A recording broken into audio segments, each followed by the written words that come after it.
Robert, thank you very much for joining me on the show. It's an absolute honor, and I can't wait to get into it. Well, thank you for having me. The honor is all mine. It's a pleasure to be here. Thanks for inviting me. We met through a mutual friend, Paul, but could you give a little background on uh, your history, your background in jiu-jitsu, and just a little brief history on Robert Drysdale for our audience? Sure, I was born in the U.S. I was born in 1981 in Provo, Utah. My mom's Brazilian, my father's American. When I was about 6, my parents wanted to move back to Brazil, and my mom did, at least. My dad agreed, and so I was raised in Brazil from age 6 to 17. Upon which I moved back to Las Vegas for a couple years, and then I didn't adapt well to the U.S. at the time. I was straight out of high school in Brazil. I had no friends here and just didn't adapt well to the culture in general. So I moved back to Brazil for another 8, 9 years, where my jiu-jitsu competition really picked up around that time. And, that's when I was sure that that's what I wanted to do for a living. I was absolutely in love with jiu-jitsu. And I wanted to fight MMA one day. So when I finished college in Brazil in 2007, I moved back to the US and I opened my own gym and start fighting MMA and training fighters, and been living that life for the last 15 years in between being a coach and a former fighter and business owner. And I love my life. It's a lot of fun. Like I was fortunate enough to be at the right place at the right time, and jiu-jitsu was beginning to boom in Brazil. And, no one knew what it was before Royce Gracie, but in the mid 90s, really started blowing up. And I was fortunate to be in Brazil right around that time when things were starting to pick up. So it was really like a fortunate sequence of events. You certainly made a name for yourself in the jiu-jitsu world and MMA and UFC and uh, in around the world. You've won quite a few competitions, and um, from there, you said you began coaching. And you also have your own training studio or studios. Well, we have an affiliation. I own one gym, but we have an affiliation of people that use our method and our systems, and they represent the team worldwide. And that's Zenith BJJ, right? My career as a coach, it's interesting because I kind of went backwards. I was cornering people for UFC title fights even before I had made my UFC debut, or my MMA debut for that matter. So like I kind of started backwards. I started as a coach and then became a fighter. Most people do the opposite, right? But that was like because the opportunities were presenting themselves and I enjoyed it, and I like cornering, I like training people, I like teaching. So when I originally moved to Vegas, I wanted to be just a fighter. I didn't have any plans to be a coach, but I kept getting requests to teach, and it's hard to say no when you like to do something. And I do love to teach. So these things kind of coexisted, my career as a fighter and as a coach. But tell And me, go ahead. Sorry. no, and that, I mean, for the better or worse, they coexisted, and not neither one of them did as well as they could have had I focused maybe. But at the same time, I had a unique experience, and I enjoyed it. Now, tell me, what was it that drew you to jujitsu in the first place? I mean, of course, you were there in the birthplace of Brazilian jiu-jitsu, but that's not really where it started. And I'd like to get into the history of jiu-jitsu, and but first, how about you personally? Like, what is it about jiu-jitsu that's drawn you to it, kept you coming back, and uh, then now teaching it to others and becoming quite the historian of it? Well, yeah, the history of jiu-jitsu is just it's very rich. I started research maybe like 5 years ago. A student of mine asked the question, why was it didn't have a picture of Mitsui Maeda, and Carlos Gracie and Helio Gracie on the wall? And like, listen, man, I know nothing about the story. I'd never put those pictures up there. Like, I was a little skeptic as to, what we call the official narrative. And my student goes, "Well, aren't you a history major?" I'm like, "Well, yeah, I probably should know a thing or two about jiu-jitsu history." And I started reading, whatever I could get my hands on, which was not a lot, but there were these volumes, called Shocky on Amazon by Roberto Pedreira. There were some volumes by a Brazilian researcher called Marcial Serrano. They're in Portuguese. There's a PhD dissertation from José Tufik Kairos, and like, this was all interesting stuff. And I'm like, oh man, this is a very different account from the one that I had heard, and I started diving in, and it's been a lot of fun. The purpose was to create a documentary. Documentary is in production, but it's been very slow. We ran into a number of issues like throughout the production. So in the meantime, I wrote 2 books on the history of jiu-jitsu, and I think it clarifies or helps clarify a few things about the history. I think it's a light read. Like previous work has been, written, but they're heavier reads, so harder to keep up. I feel like both my books are fairly readable. Like they reach the average practitioner or the average person fairly easily, without making it like that tedious read that most history books can be, unless you're fanatic about it, right? So I thought it's been great, man. Like there's a lot to it. There's a lot of things that people don't know, don't understand. There's a lot of missing pieces in the story. So, it's with a lot of joy that I'm able to be part of like trying to bring the story to life, because I personally think that the actual accounts are far more interesting than the fictional ones. I think reality is always best. I always prefer true stories when I watch movies. I think reality is way more fascinating than the more fantastical accounts that people want to. People like to embellish a story. Everyone does. And make it fantastical and sensationalist. And I'm like, I think reality is good enough. I think reality is interesting. So that's always been my approach to everything I do. Just try to make things as real as possible. You did mention Gracie earlier. That alone, the family dynasty, is a interesting history in itself. But tell me more. I want to circle back on the documentary and your 2 books, and a little bit more about the history of jiu-jitsu. Yeah, no, absolutely. Well, the traditional narrative goes, Carlos Gracie in Belém do Pará, which is a city in the Amazon, the Brazilian Amazon, met with a Japanese master. He was working out of circuses and he was traveling the world, and he saw potential in Carlos, and his father thought he was an unruly child, and like, well, maybe jiu-jitsu will discipline him. And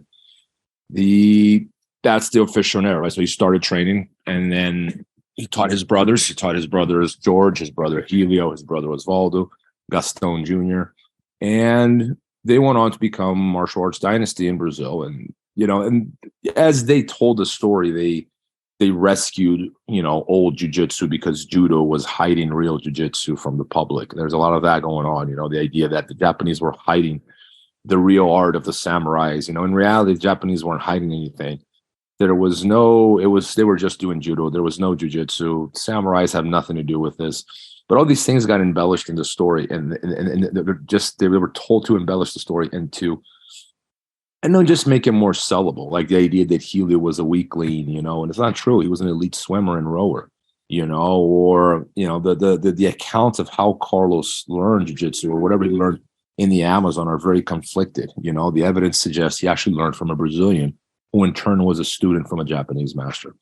But, these people tend to distort and exaggerate things a little bit when they tell the story, which is not, I suppose we all do that. Like you go fishing, you catch a 4-pound fish and you tell your friends it really weighed 10 pounds, and it's just people like to aggrandize themselves and their friends and the people who they feel allegiance is owed to. So this is not unusual, I suppose.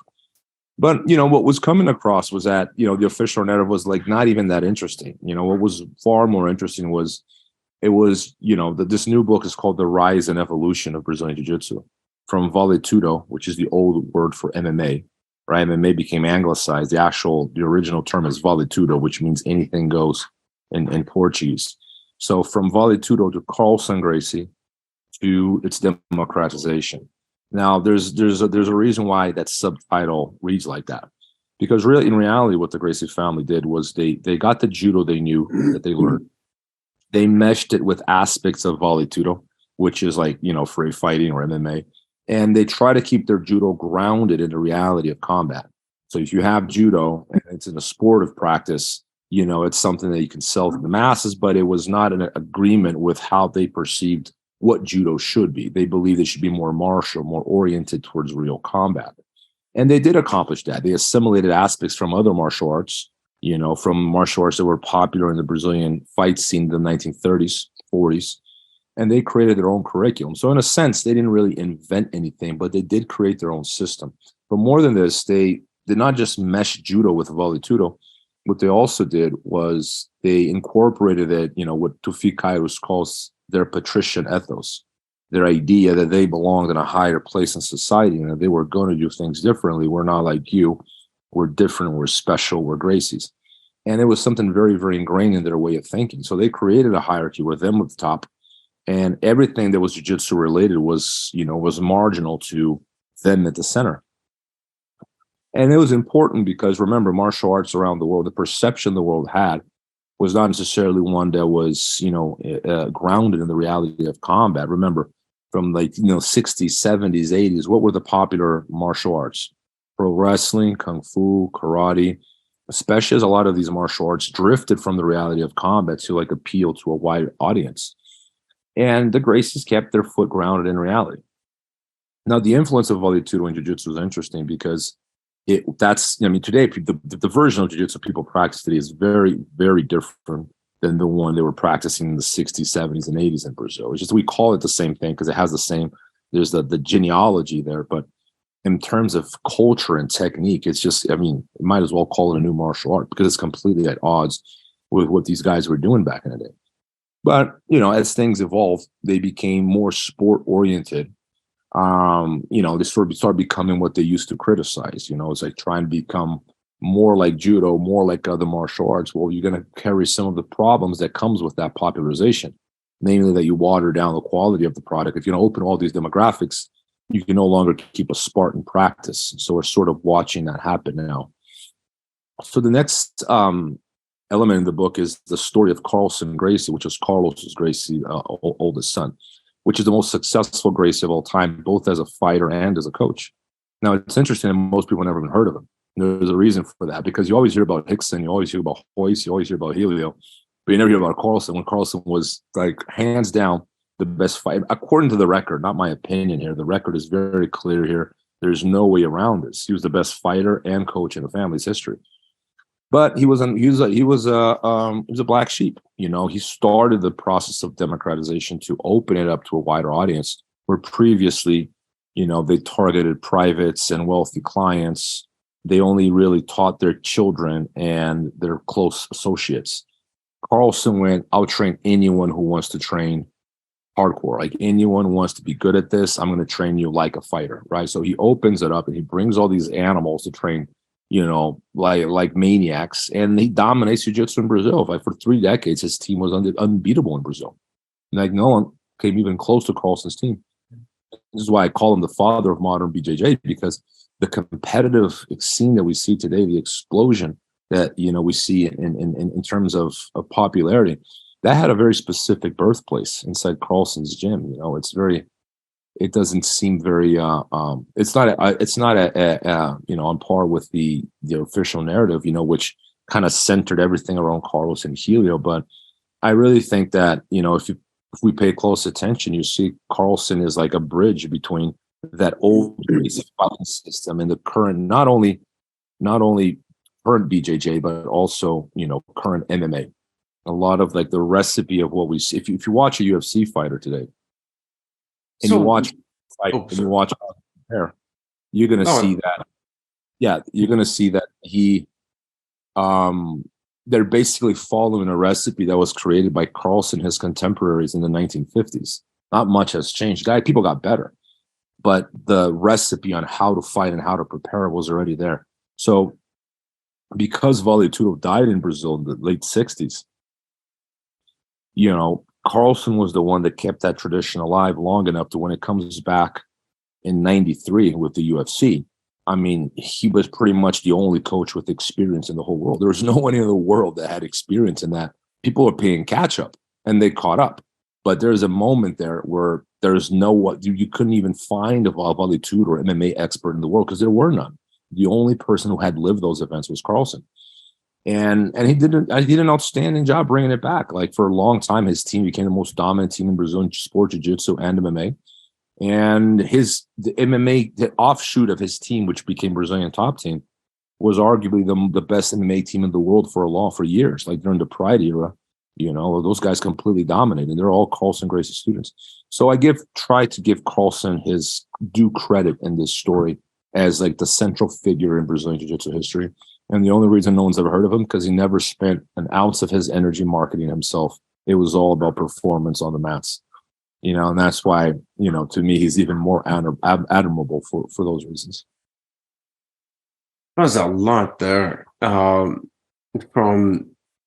it seems like through the years that jiu-jitsu is like many other styles is kind of had its sub branches and styles and even factions within with the advent of UFC. Of course, there were some rules added to more formalize or like the point system, whereas in the past or what it was originally created for wasn't it so the everyday person could defend themselves, survive in a street brawl, right? Yeah.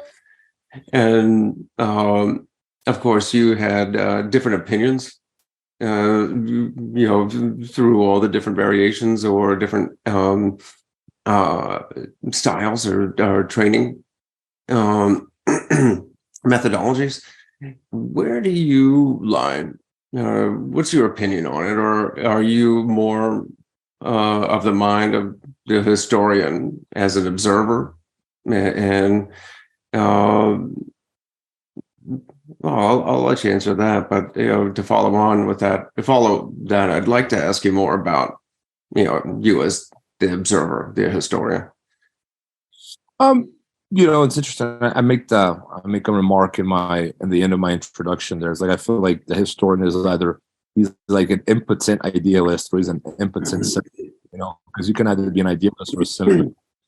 But in either case, you feel impotent because there's not much you can do. You just observe things happening. You can see things happening, you can see patterns, but people don't really pay attention.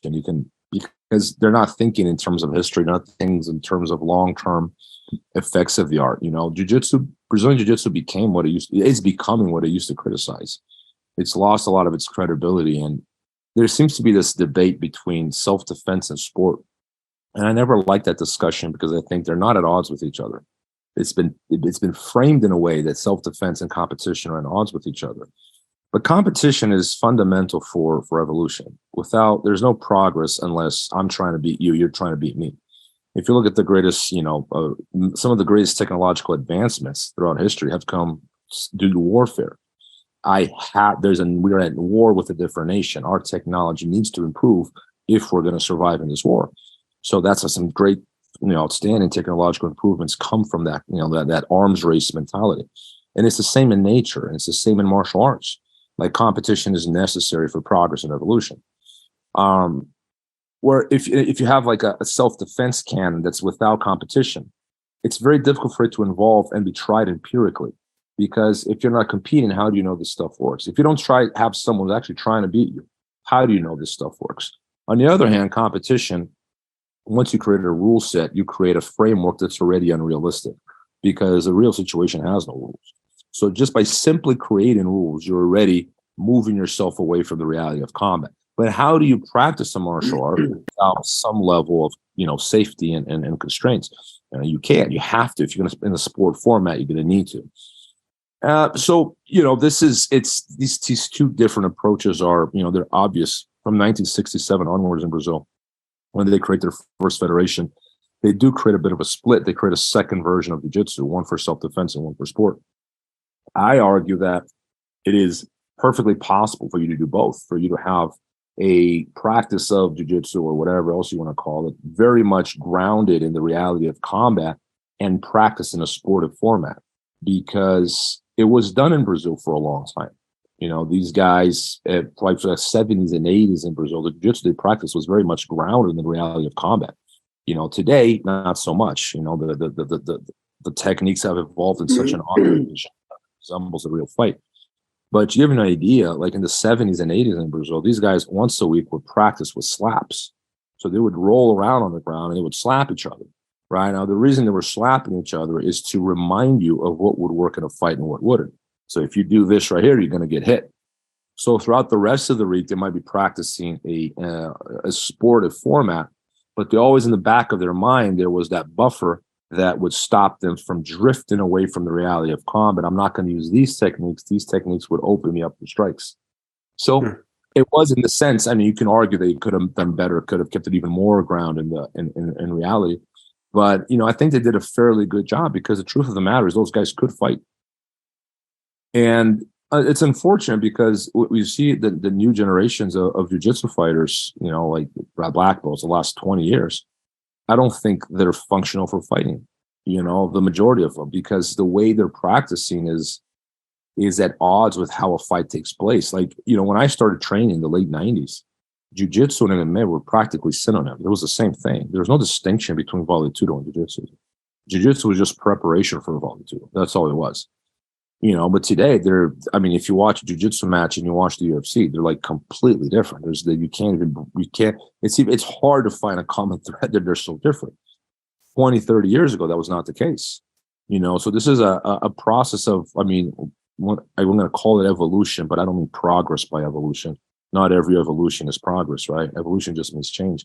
There's been an evolution in the art of jiu-jitsu in the past 20 years that I don't think is good for the future of the sport. I think it's pushing jiu-jitsu away from its roots, and it's not, we're losing credibility, But again, I don't side with the self-defense guys who talk about self-defense free of combat, free of competition. I think you have to find a happy competition in reality, because I just don't see a closed technical curriculum advancing the art, unless it's improved on by competition. You talk a lot about, of course, the history of it, and I'd like to know where, like you said, there's difficulties because the can be turned into fish stories. But how do you separate the truth from fiction, or who's got the best version of the truth? That's an interesting one. That's an issue of methodology, and it's very contentious in the humanities. Like, it's not clear, what is an ideal methodology? It depends on who you ask. But I think that there's such thing as objective reality. I think there are some things. I'm not a relativist. I don't believe that. I think some things are up to perspective. Some things require multiple perspectives to be understood. Others do not. The most basic example is math: 2 + 2 = 4. That's not a matter of perspective. It's a matter of fact. Okay? It's a matter of logic. And then down, depending as you shift to different topics, you can have a variety of different answers to that question. There are situations where you really have to weigh in a number of circumstances and perspectives. So this is what's happening here, and then things are just more nuanced.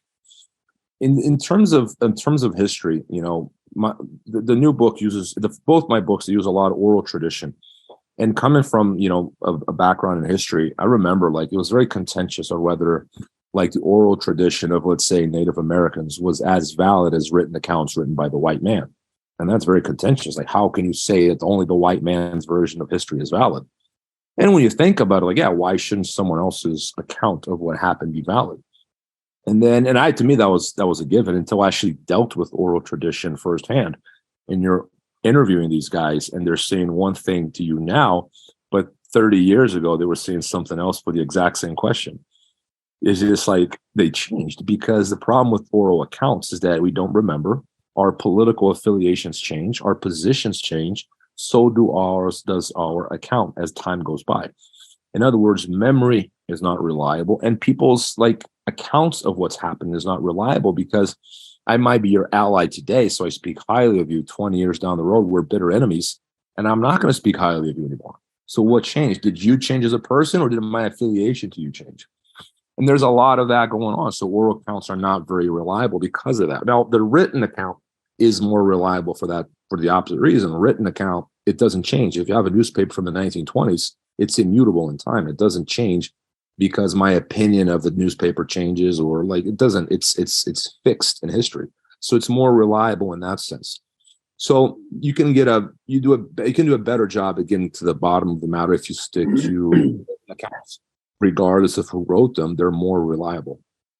So that's one thing. The other thing is try to be objective. I think that it comes with a degree of honesty, and just being able to look at yourself in the mirror is like, what exactly am I trying to do here? And it's a difficult thing to do, man, because we hide things from ourselves. We hide our own motivations. You get a guy who's like very pro Gracie, and he's just like doesn't want to listen to anything that challenges his narrative. And you get a guy who's an anti Gracie, and he do the same thing.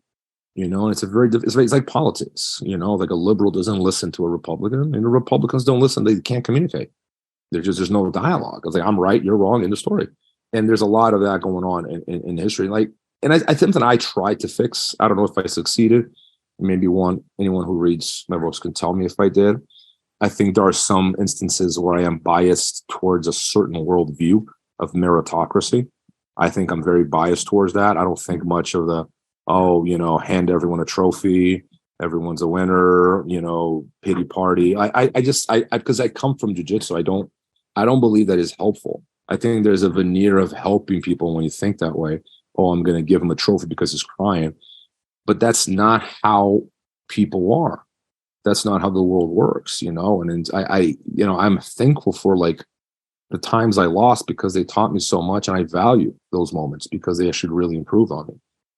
So I don't abide by the philosophy that, making everyone feel good is what good is. As I understand what goodness is, comes with a degree of hardship. It's going to come with a degree of pain. It's going to come with overcoming, and that overcoming is joyful in many, many ways. And I think that improves on you as a human being. So, and that's what I'm interested in. I'm interested in performance and improvement. I'm not interested in comfort, but it's a way of thinking. But that's my idea of goodness. So, that in that case, I'm biased. And I think that comes across in my book. The people I admire in jiu-jitsu were not the people who were rich or anything else, but the people who actually got on the mats, did it, paid their dues, and they changed the art because of it, because that was their worldview. So in that sense, I'm very fixed in that mentality, and I'm probably not going to change. I've always felt that way about these issues. But in terms of historiography, man, like as a Brazilian American Brazilian, like I've never really cared whether Americans were better than Brazilians or vice versa. I never really cared if this Gracie is the best or the worst, or if there can all be judged collectively or not. I'm just trying to look at these events and go, what actually happened? It's a difficult thing to do, but I think in my heart, man, like I don't think I have a penchant for or against anyone in this story. I have an admiration for Carlson Gracie because of his merits, not because of his last name. Because in terms of coaching and fighting, I'm yet to see someone who has done better than him in both MMA and BJJ. And I'm talking about today. I'm not just talking about his era. Till this day, I'm yet to find anyone who's accomplished more than him as a fighter and as a coach. So you actually answered in part my next question, but you were talking about the 80s and 90s, and I was just thinking, excuse me, about today. You see jiu-jitsu gyms all over the place, like you saw karate dojos in the 80s and 90s. What do you think brought about the popularity? And actually, my son goes to the local Gracie gym, does the bully proof program, and he's actually a bit of a natural. It has boosted his confidence hundredfold. He loves it, and we want to ask, well, what do you think it is about jiu-jitsu that gets to everybody? Oh man, well, I think there's a culture that comes with it that makes it very appealing. It's the culture, the beach culture of Rio de Janeiro. Whether people realize it or not, it's made its way. You go to any gym, and you don't have to. They don't have to know you. You can just walk in and say, "I train jiu-jitsu," and you're going to be welcomed like a brother or a sister. And it's a very welcoming culture like that. It's very warm. It's not very formal like traditional martial arts.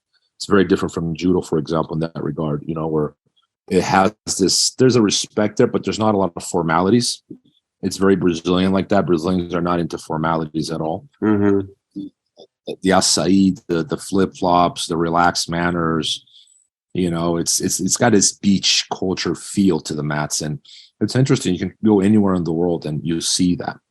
I've been to places like from Chechnya to Japan to Australia, and you see that beach culture on the mats, and it's very interesting to observe how aspects of Brazilian culture have traveled the world and helped make jiu-jitsu popular. It's not the only element, but it's enjoying a moment of popularity because of, going back to your first question, like, why did he become so popular? First, Royce at the UFC were a shocker to the world. What he did was, probably, I consider the second greatest moment in the history of martial arts after Jigoro Kano. What Royce did is truly impressive. I think that he shocked the world by reminding people that fighting on the ground was important. That was part of what a real fight looked like. So there's Royce. After Royce, there's Joe Rogan. I think people underestimate like the role that people, like, not just Joe Rogan, but other celebrities like Keanu Reeves and Tom Hardy and like all these celebrities that embraced jiu-jitsu. They fell in love with the art and they're really into it. And that right there is, it's no small feat. You get all these celebrities trained jiu-jitsu falling in love with it. And then the IBJJF needs to be credited because they gave jiu-jitsu structure and credibility at a time where it had none. A lot of people don't know this, but when jiu-jitsu blew up in Brazil in the mid-90s and early 2000s in the US, there was not a lot of structure going around. Like, these guys did not have systems. They did not have like organized ranks. It was a bit of a mess. It was a chaotic landscape. I talk about this in my new book. And those guys came along and gave order. They basically created systems. And after the explosion, normally, if you're going to run a business, first you create the blueprint of the business, and then you grow, right? Or Brazilian Jiu-Jitsu kind of went backwards. It blew up first, and then it's trying to play catch up and organize itself and create systems after the explosion. So those guys deserve a lot of credit for Jiu-Jitsu's popularity. But I think the combination of all these factors, like Royce in the UFC, Joe Rogan and the IBJJF, I think those are like when I say Joe Rogan, I mean like celebrities in general, right? It's played the leading role in helping jiu-jitsu become popularized, which reminds me of, as Elvis Presley was in love with karate in the 1970s, and he brought karate into prominence, and it became there's this karate fever everywhere you went. Karate gyms popping up everywhere, and it came with good and bad things. It made karate gyms very profitable. It made them very popular, but also they lost the martial side of it. It became so commercial that it's hard to speak of credibility when you're like not really, your students don't never really learn how to defend themselves and fight. Like breaking a thin wood board says nothing about fighting. But neither does a lapel guard. I'm watching these guys playing with these lapels, and I was like, oh, that's really interesting, but none of that would work in a fight. And they don't care because they're having fun with it. Like, okay, having fun is more important. Entertainment is more important. But what about credibility? And I think we're losing that, So popularization is good, but it comes with a lot of problems. There's no doubt about it. Watch me break some bricks and sticks and join my dojo. It's fun and everything. But I just don't think it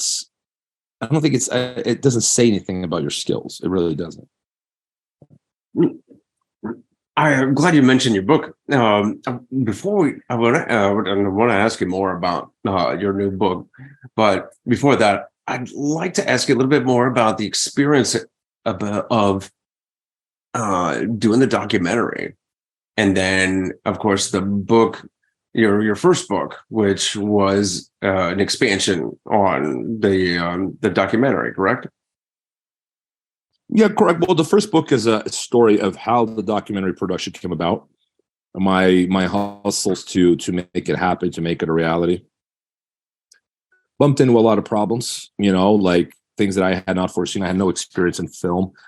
I did not have a lot of experience managing a team like that, and it was a very difficult situation because, and I think I could be blamed for being naive. I can be blamed for being overly trusting of people.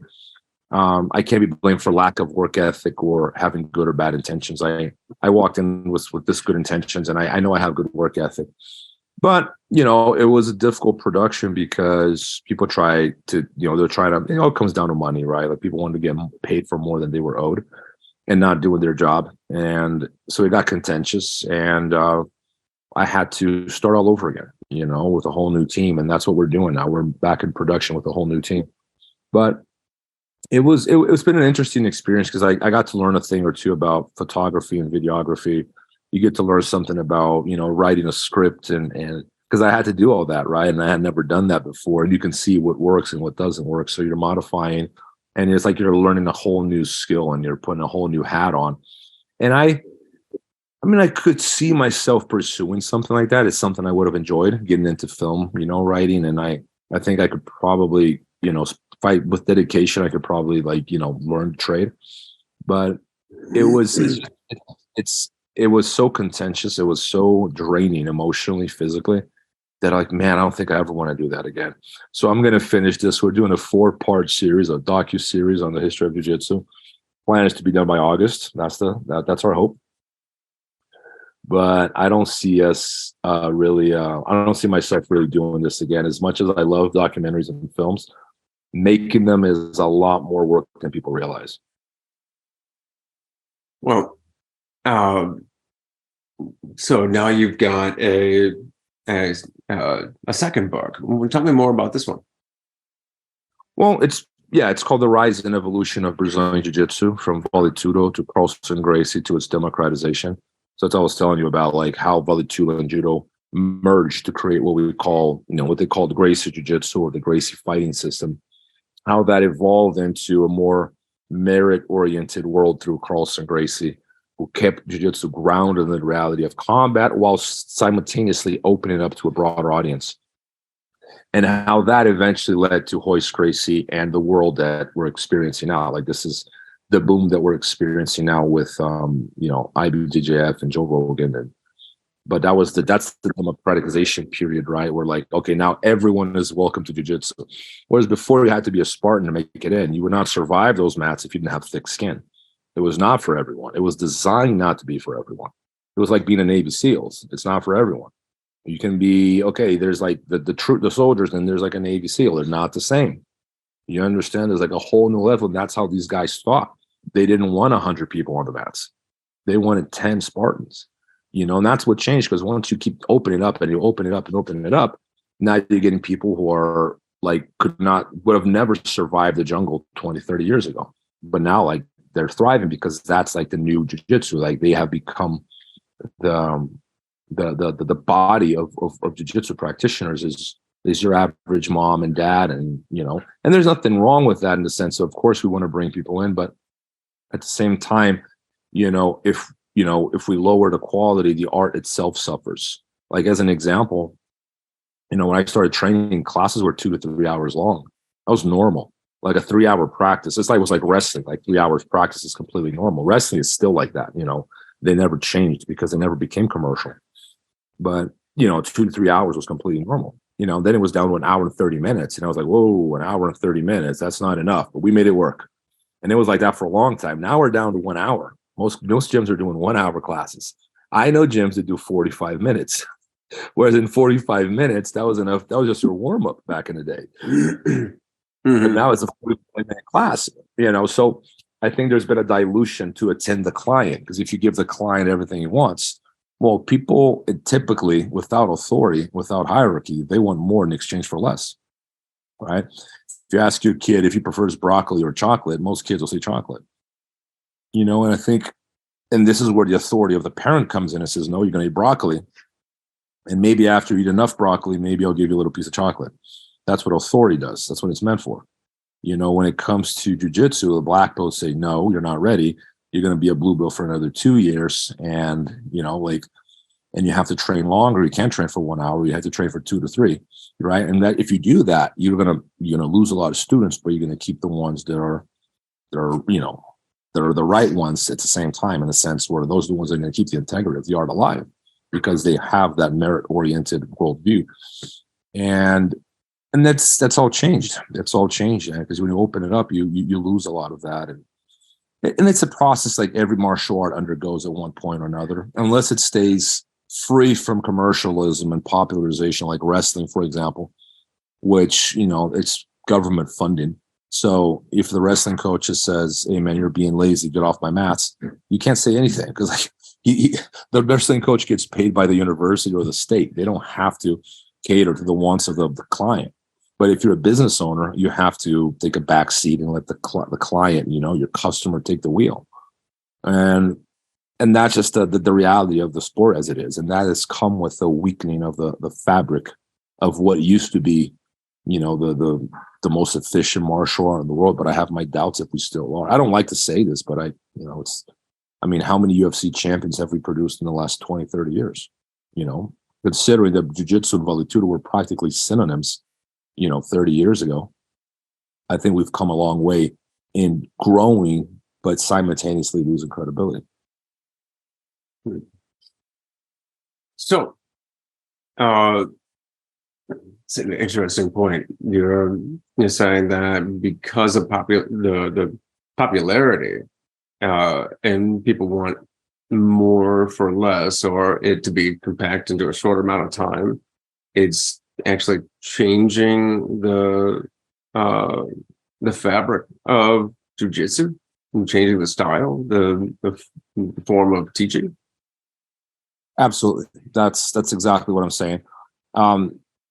Because you can't keep high intensity room anymore. I'll give you an example. Like the other day, a while ago, I increased my class from 1 hour and 30 minutes to 2 hours, and I the volume. I'm going to push this like a competition class, and I'm going to push these guys hard. Man, I went from 30 people in my class to 6 in a matter of 2 months. And then my 5:30 class, which is only 1 hour long, that class from like 10 people in it to 40 people in it overnight for the same reason or for the opposite reason. Like it was only 1 hour, and I get it. It's like if you're 45, if you're 50 years old and come home from work, you don't want to train like a 21-year-old kid. You want a different pace. And I understand that. But at the same time, the more we sacrifice the integrity of the art for the comfort of the customer, the more the art suffers. So if we increase the well-being of the student, we compromise the integrity of the art. If we increase the integrity of the art, we compromise the comfort of the student. And that's a very tricky balance right there. And I don't see, and I spent a lot of time thinking about this. I don't think there's a way around it other than just like fix something that is set and like a code. Like this is how we do things, and we're not going to change what people say. Like a very strict set of rules. But it wouldn't be a very popular commercial practice if you did it that way. So the real question we have is, do we want to make money or do we want to preserve jiu-jitsu's integrity? That just got me flashing back to my son's training, where he would go in for about an hour or so, and then he'd have homework and particular maneuvers or calisthenics that he would have to practice throughout the week until the next time he would go in. So that leads me into the next question. I would like to know a little bit more about you as a coach, and why. I know there's a personal accomplishment of competition, but why did you want to become a teacher or trainer of jiu-jitsu, and what benefit do you see for yourself, and what the benefits do you see from what do you see your students getting out of it? When I started training, I wanted to be a coach more than I wanted to be a fighter. I didn't have any expectations for me to be a good fighter, but I thought I could be a good coach. I like to teach. Like it was my head, like, oh man, I can be a good coach, but my competition life took a life of its own. going back to your second question, what benefits, and like I think it's the same benefits. For myself at least, it was the growing as an individual. It was a confidence. It was just, I remember well how I was when I started, and there's been a process of transformation that I think was positive because of jiu-jitsu and what it brought. And it was because it was hard. And this is why I don't think jiu-jitsu should be easier, because people don't value easy things. If I ran around handing black belts to people, what would it mean? It would mean nothing. But if I make you work 15 years for it, like that would mean something. So things, the value of things is immediately attached to how hard they are. So with that in mind, if we want valuable things to hold on to, we should look for hard things. We should look for hardship, not easy things. I've never been in the military, but I imagine it going through like Hell Week, or just like suffering with your brothers in arms, like that would create a certain value, a certain camaraderie that would be difficult to recreate in an environment where, you're not struggling. You understand? Like I have some of my best memories were me and my friends traveling to Rio to compete, and we didn't have money to stay in hotels. We're broke. So we would either sleep in the van, or we would sleep on these filthy like gymnastic mats of just dust. And it was just filthy. And you probably get a ringworm just like walking on that thing.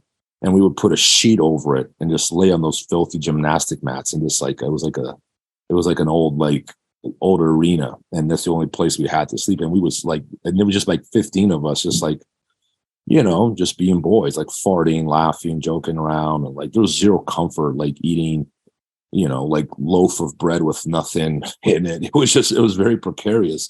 There was not a lot of support. And it was hard, and we'd share whatever food we had, but it was special too, because, it was special because it was hard, and I think that's the value that, jiu-jitsu has the potential to bring, is that if the practice is difficult, it becomes valuable. You don't want to lose that. That's what it did for me. Like coaching and fighting did that, like living that life did that. And that's the benefit to your son. That's the benefit to anyone who does anything they're going to do, is that hopefully it'll be very difficult and they're going to find meaning in those things, but I think meaning is necessarily when it's found somewhere challenging. I don't think you can find any things that are easily handed, and this is one reason why, like karate, they hand out 12-year-old black belts to 12-year-olds. It doesn't mean anything. That 12-year-old is going to stop when they're 13, and when they're 20, they're going to forget the one they did karate, because it's like, it was too easy. On a 12-year-old black belt, like, it's too easy. It shouldn't be that way. You should have to like go through hell to get that black belt. And it's not, it's gone, it's changed, man. Like, it's changed, a lot.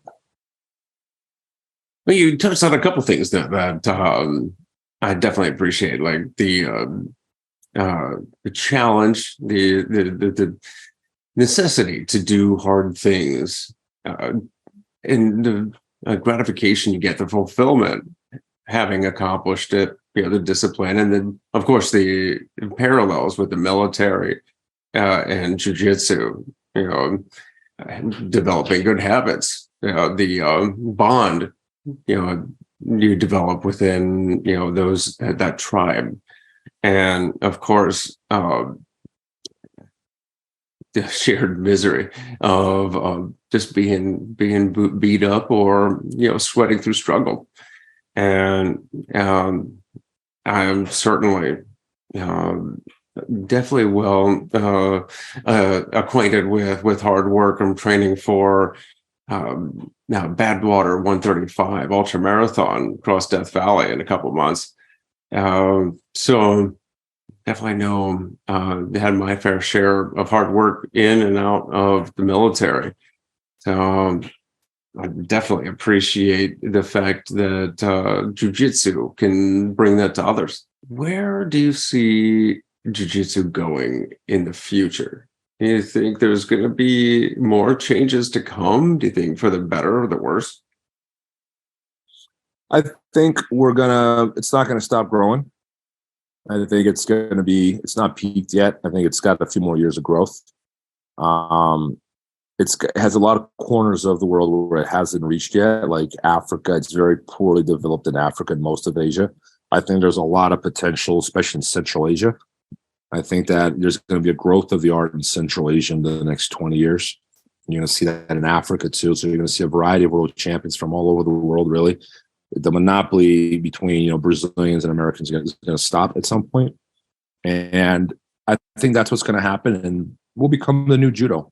Although, the difference is judo is very hierarchical in the sense where it's very stratified. It's very clear what the culture is, what the values are, what the rules are, who's in charge, right? Like with Brazilian Jiu Jitsu, the IBJJF is still playing catch up. Like they're still running a little behind in terms of, being the ruling body of Jiu Jitsu. And they are, but there's a lot of resistance that like judo doesn't have to deal with.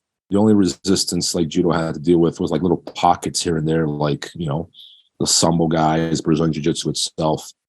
So there's been some splits away from, the original matrix.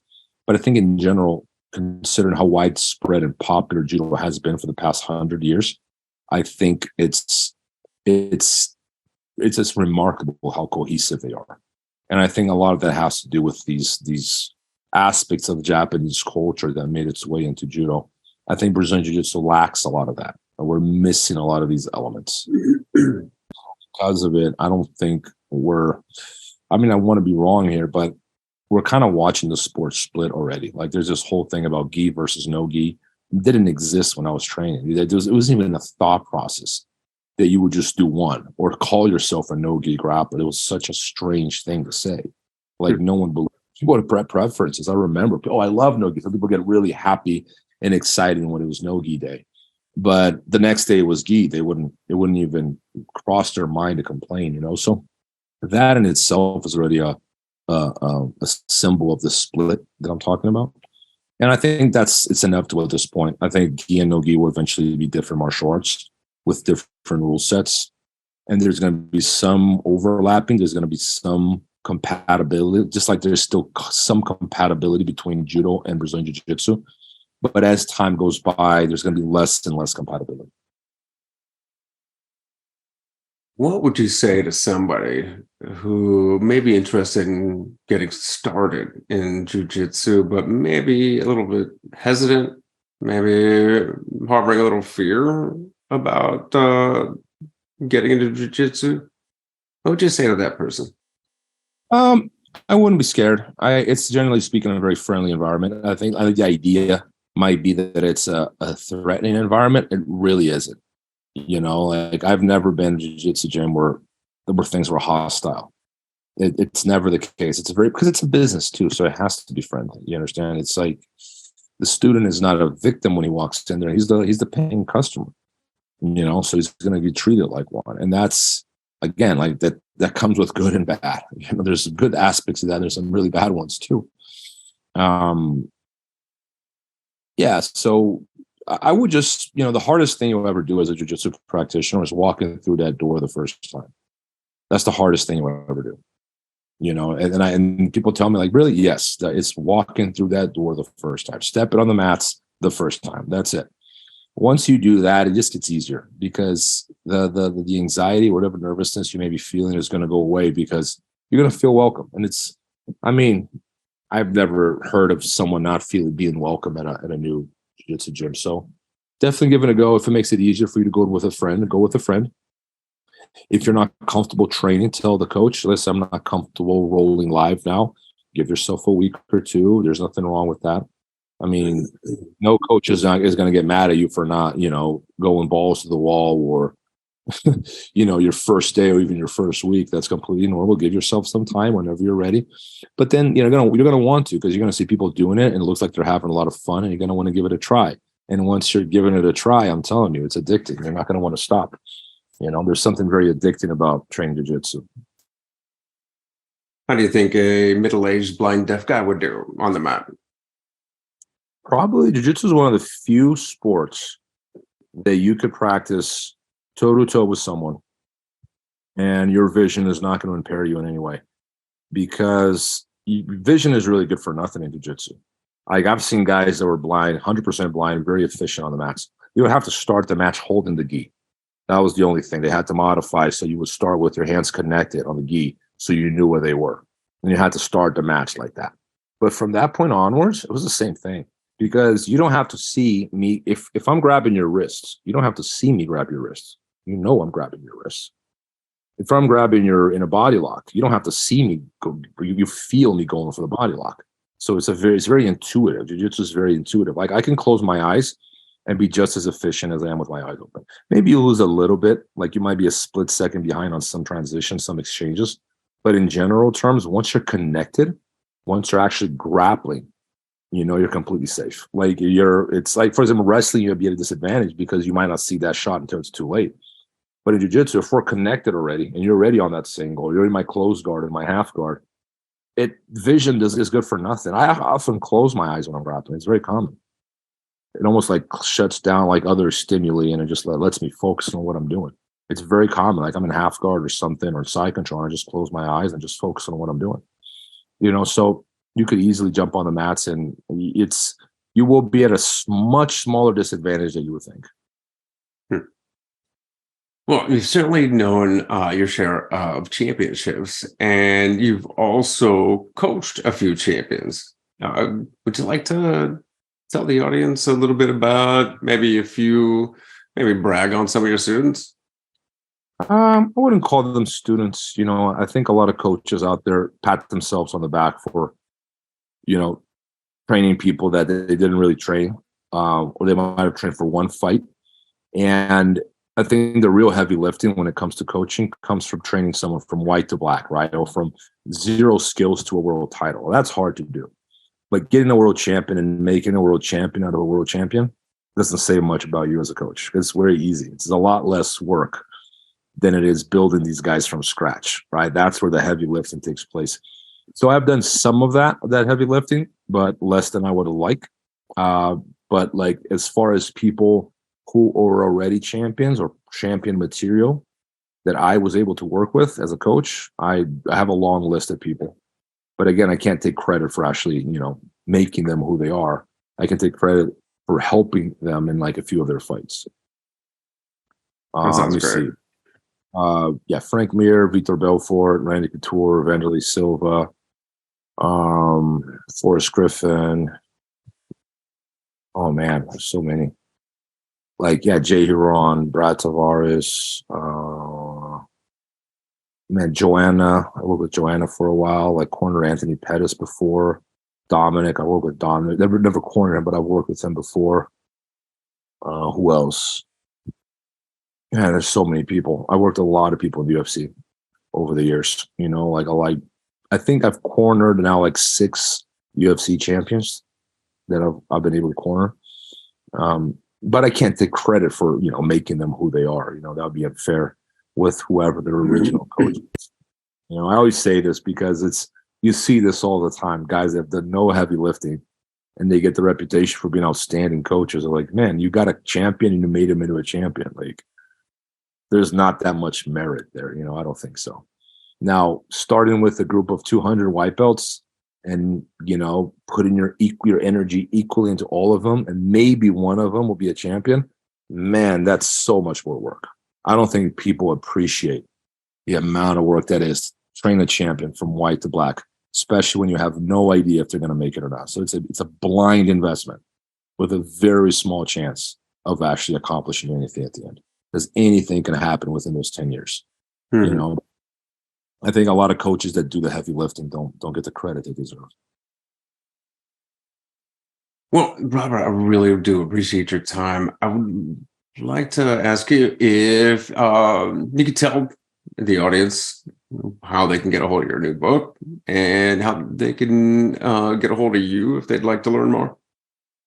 Yes. Well, I am only active on Instagram in terms of social media. So my Instagram page is at Robert Drysdale, JJ for Jiu Jitsu, Robert Drysdale, JJ. My new book is available on my website, closedguardfilm.com. You can also purchase it on Amazon if that's easier. And I'm in Las Vegas, Nevada. If any of you guys are ever out here, you want to do some training, I'm available for privates, available for seminars. And we also have a website where I sell instructionals DrysdaleBJJ.com if you want to check it out. And that's it. I'm pretty approachable. So if you're ever in Vegas, you want to stop by to say hi, you guys are all welcome. Fantastic. We'll make sure we get all that into the show notes. Is there anything I should have asked you that I haven't already? No, Aaron, I think that was it, man. Yeah, I had a lot of fun. I appreciate the opportunity. Yourself, if you're ever in Vegas, please stop by the gym. Wishing your son the best. I hope he sticks to jiu-jitsu. And yeah, I'm sure we'll see each other again soon. Awesome. Thank you so much for being on the show. I really appreciate it. Awesome, brother. Take care.